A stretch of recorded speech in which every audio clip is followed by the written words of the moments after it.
ang pagbalik ni Asta sa Clover Kingdom upang tulungan si Yuno na talunin si Lucius ay magaganap na. Sa chapter na ito ay masasaksihan natin ang pagdating ng Black Bull sa Clover Kingdom upang wakasan ang plano ni Lucius na wasakin ang buong mundo. At masasaksihan din natin kung gaano kalakas ang pangalawang magic na ibinigay ni Lucius kay Morgan, which is ang Dark Magic. At alam naman natin na halos lahat ng magic na ibinahagi ni Lucius sa kanyang mga paladin ay galing sa mga Supreme Devil. At magbibigay tayo ng kaunting theory patungkol sa pangalawang kapangyarihan ni Asta na malapit lang talaga sa katotohanan ang theory na ito. Kaya huwag mo sanang kalimutang mag-like, comment at mag-subscribe sa ating YouTube channel dahil magsisimula na tayo mga lords. Sa huling chapter ay nakita natin ang bagong kakayahan ni Asta na kayang ibahagi ang anti-magic sa kanyang mga kasamahang Black Bulls. Kaya nasaksihan nga natin ang parang anti-magic black form ng bawat Black Bull member. Kaya sa pagsisimula ng chapter ay makikita nating nagsimula ng naglaban itong sina Captain Yami at ang paladin na si Morgan.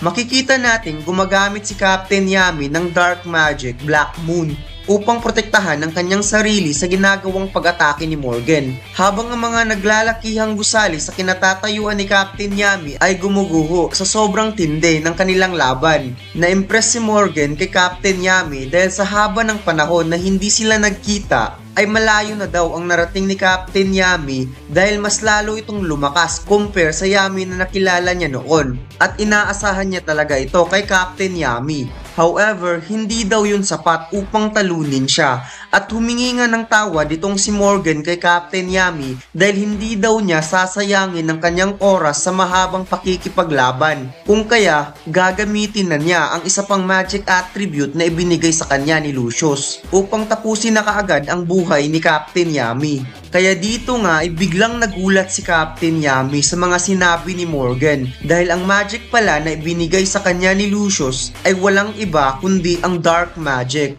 At alam naman natin kung saan galing ang mga magic na ipinamahagi niya sa kanyang mga paladin. Ito nga ay galing sa mga Supreme Devil na tinake over control ang kapangyarihan. Since yan na nga ngayon ang bagong namumuno sa buong underworld.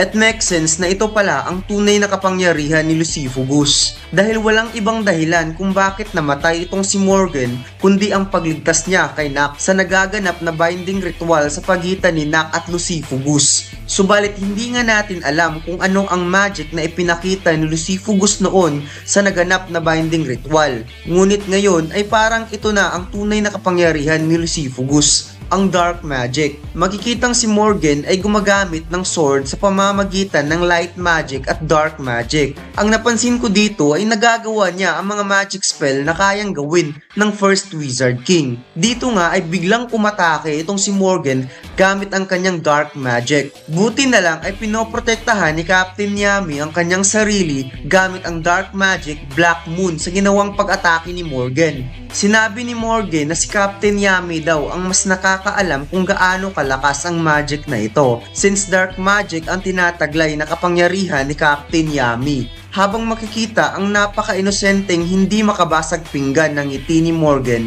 at kung balikan nga natin ang backstory ni Morgan, Nak at Captain Yami, itong si Morgan ay mayroong napakabait na ugali. Pagkatapos nga ng pag-atake ni Morgan kay Captain Yami gamit ang Dark Magic ay agad itong nag-follow up attack gamit ang Light Magic. Ngunit agad naman itong nadepensahan ni Captain Yami gamit ang Dark Magic Black Moon.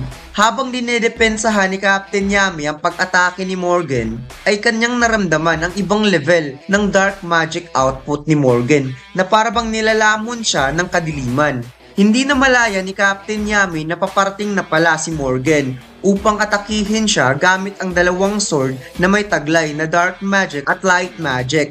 Napakapait nga ng sinapit dito ni Captain Yami dahil dalawang sword talaga ang tumama sa kanyang katawan. Humingi ng tawad itong si Morgan kay Captain Yami dahil mas naging malakas siya as a Magic Knight compare kay Captain Yami. At heto na nga mga lods, Asta Katana Design, 6i Gojo, Ryumin Sukuna, bestseller sa TikTok Shop at Shopee. Naka DTF printing yan mga lods, kaya napakatingkad ng kulay at matibay ang t-shirt natin. Makapal dahil 200 GSM yan mga lods. T-shirt pa lang, quality guarantee na kaagad. Yung link nasa description. Pagkatapos ay lumipat yung scene kung saan inatake si Yuno ng dalawang Lucius Socrates. Makikitang sobrang tindi ang labanang nagaganap dahil gumuguho talaga ang mga gusali na pinaglalabanan nila. Sobrang nag-iingat si Yuno sa dalawang Lucius upang hindi siya mahawakan dahil kapag na-control ni Lucius ang soul ni Yuno ay katapusan na nga talaga ng lahat. As of now ay untouchable si Yuno laban sa time magic ni Lucius dahil sa Neverland na magic spell ni Yuno na parang nagawa niya ng counter magic spell ang time magic ni Lucius upang hindi siya maapektuhan kapag nahuli siya ng time magic. Sa sumunod na panel naman ay parang inatake ni Yuno ang isang Lucius dahil may nakapalibot na hangin sa katawan nito upang ilayo niya yung isa. Subalit sinuntok nga siya ng isa pang Lucius at agad naman niya itong nadepensahan gamit ang kanyang creation magic Spirit of Nutus. Habang itong si Mars ay nakikita niya ang sitwasyon ni Yuno gamit ang kanyang memory magic. At sobra itong nag-aalala para kay Yuno dahil nasa disadvantage ito laban sa soul magic. At dalawa pang Lucius ang kinakalaban ni Yuno ngayon. At kasing lakas ito ng original na Lucius Socrates. At kapag natamaan si Yuno ng isang malakas na pag-atake galing kay Lucius ay maaaring ang Neverland na magic spell ay posibleng mawala. At pagkatapos, ang time magic ni Lucius ang tatapos sa kanilang lahat. Since ang time magic ngayon ay walang effect dahil sa Neverland na magic spell ni Yuno.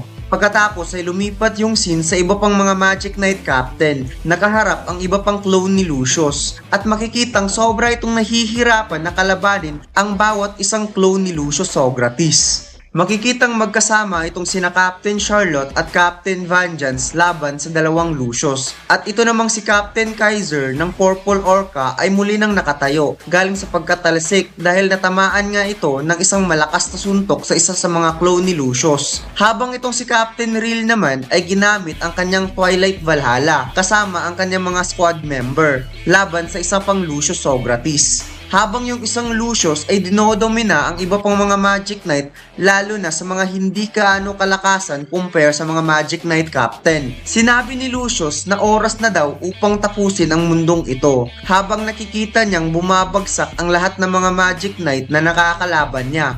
Pagkatapos ay biglang mayroong malaking shadow na nagliliyab at sinabing wala daw tatapusin si Lucius. At heto na nga mga lods, lumabas na ang napakalaking Black Bull beast ng Black Bulls. At makikitang ang Black Bull ay nagliliyab nga ito dahil sa anti-magic na ibinahagi ni Asta kay Henry.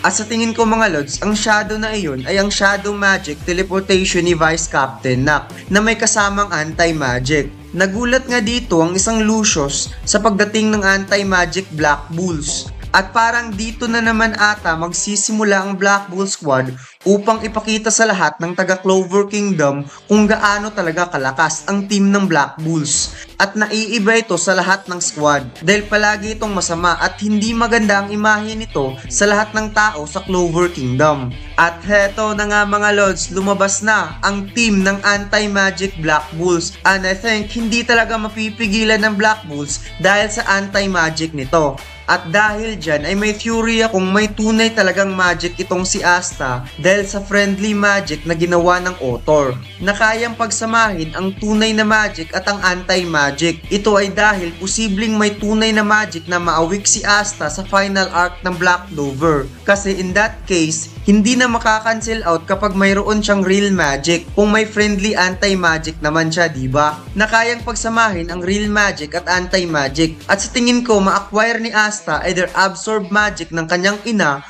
o ang time magic ng kanyang ama. Kung si Astaroth talaga ang kanyang tunay na ama.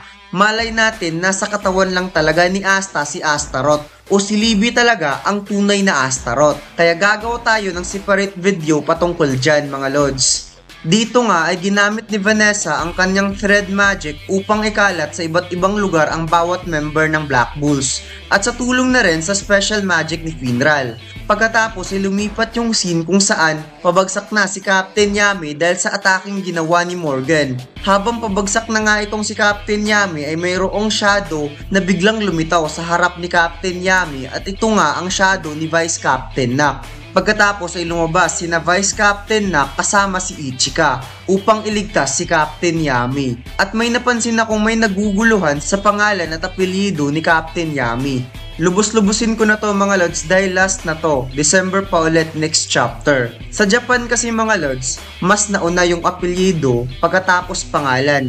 Since yung Land of the Rising Sun ay resemblance ng Japan, kaso pagdating ni Captain Yami sa Clover Kingdom, since nauna yung apelyido niya kaysa sa pangalan, ginawa niyang pangalan ng kanyang apelyido. Dahil syempre sa ibang bansa, mas nauna yung pangalan kaysa sa apelyido, kahit dito sa Pilipinas. For example, sa mga pangalan sa Japan, Uzumaki Naruto, Uchiha Sasuke, Yami Sukihiro, Yami Ichika. Kaya instead, ang pangalan niya ay Sukihiro Yami, ay tinuluyan niya na maging Yami Sukihiro pa rin. Ginawa na lang niyang pangalan ng kanyang apelyido. For example, Yuno Greenbrial, taga Clover Kingdom yan.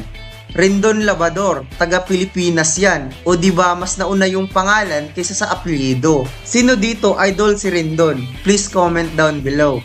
Anyway, pagkatapos ay lumipat yung scene kung saan huling pinagtutulungan si Yuno ng dalawang Lucius. At dito nga ay biglang dumating si Asta upang pigilan ng isa pang Lucius na paatake na kay Yuno. Gulat na gulat nga itong si Lucius nang nakita niya si Asta, habang pinigilan niya ang katana ni Asta gamit ang kanyang braso. Habang si Yuno naman ay nagulat rin sa biglaang pagdating ni Asta. Agad inilayo ni Asta ang isang Lucius habang sinabi niya kay Yuno na muntika na daw matalo si Yuno, habang pangiting sinagot naman ni Yuno si Asta na malabo daw mangyari na matatalo siya sa laban.